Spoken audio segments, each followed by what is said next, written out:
안녕하세요. 네이버 경제 인플루언서 제클쌤입니다. 오늘은 세계적으로 일어나는 환율 전쟁의 서막과 함께 미국의 금리 피벗이 일어나기 전 각국의 기준금리 인하가 발생하는 까닭을 살펴보면서 한국 역시 기준금리 인하 초읽기에 접어들었음을 들여다보겠습니다. 최근 달러 환율 전쟁의 서막이 시작됨은 물론 점점 그 과정이 본격화되는 것을 느끼고 있는데요. 지난주 6월 20일 중국판 양적 완화가 시작되었습니다. 무엇인가 하면 일본 중앙은행처럼 중국의 인민은행에서 국채 매입을 하여 시장의 유동성을 공급하려고 한다는 것입니다.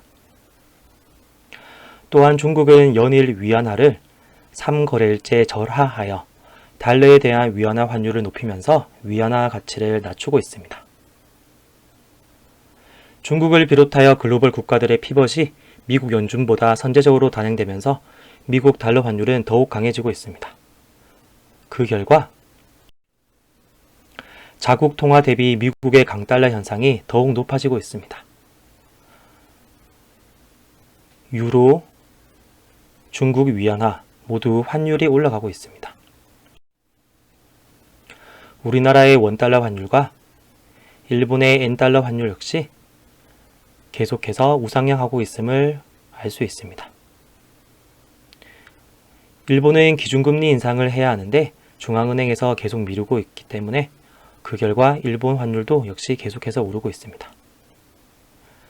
향후 전망을 살펴보면 미국의 금리 피벗 선언 전까지 엔화 환율과 유로 환율, 위안화, 원달러 환율 등이 떨어질 가능성은 낮을 것으로 전망하고 있습니다. 이번 중국판 양적 완화 이전 많은 국가들의 글로벌 선제적 피벗이 단행되었습니다. 스위스 중앙은행은 지난 3월 1일 깜짝 금리 인하 이후 최근 2회 연속 인하를 선언하였으며 5월에는 스웨덴이, 6월에는 캐나다와 유럽 중앙은행이 금리 인하를 실시하였습니다. 스위스 중앙은행의 2회 연속 금리 인하로 인해 스위스 프랑 가치는 약세를 보이고 환율은 급등했습니다. 선제적 금리 피벗의 이유는 무엇일까요?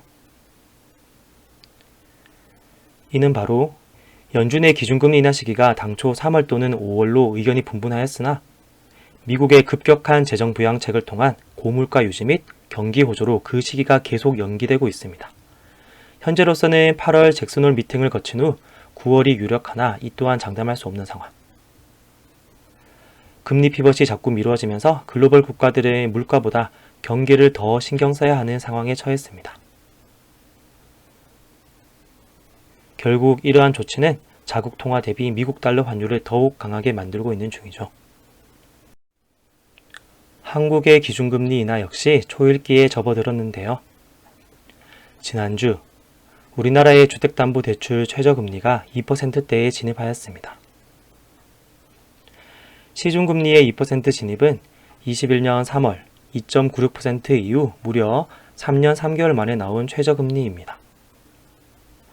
현재 한국은행의 기준금리가 3.5%인데 은행이 과연 손해보는 장사를 하는 것일까요? 이는 한국의 기준금리 인하 역시 초읽기에 접어들었음을 알 수 있습니다.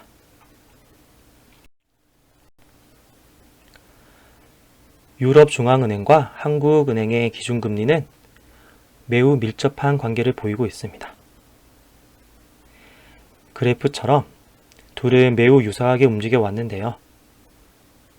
그런 유럽 중앙은행이 지난 6월 6일 선제적으로 피벗을 단행했었다는 것은 한국은행에도 큰 의미를 부여합니다. 이에 따라 한국은행의 조기 금리 인하론이 대두되고 있는데요. 한국은행은 지난 2023년 2월부터 약 1년 4개월 넘게 계속 기준금리를 동결해 오고 있습니다. 하지만 이제는 한국의 물가지수도 어느 정도 목표치에 수렴했으며 이제는 내수 경기를 더 신경 써야 할 때라 판단하고 있는데요. 중국, 일본, 유럽 등 주요 국가들이 미국 달러 환율을 높이면서까지 자국 경제에 더 신경 쓰고 있기 때문에 우리나라 역시 원달러 환율은 오르는 중입니다. 이러한 환율 전쟁이 시작되었는데 이창용 총재는 과연 어떤 결정을 내릴까요?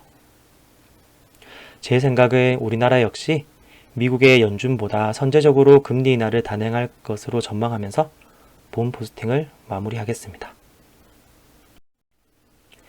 제 네이버 경제 블로그에 오시면 더 많은 실전에서 사용할 수 있는 재테크 정보와 경제 지식, 그리고 미국 매크로 포스팅, 매크로 지표 관련된 여러 내용들을 살펴볼 수 있습니다.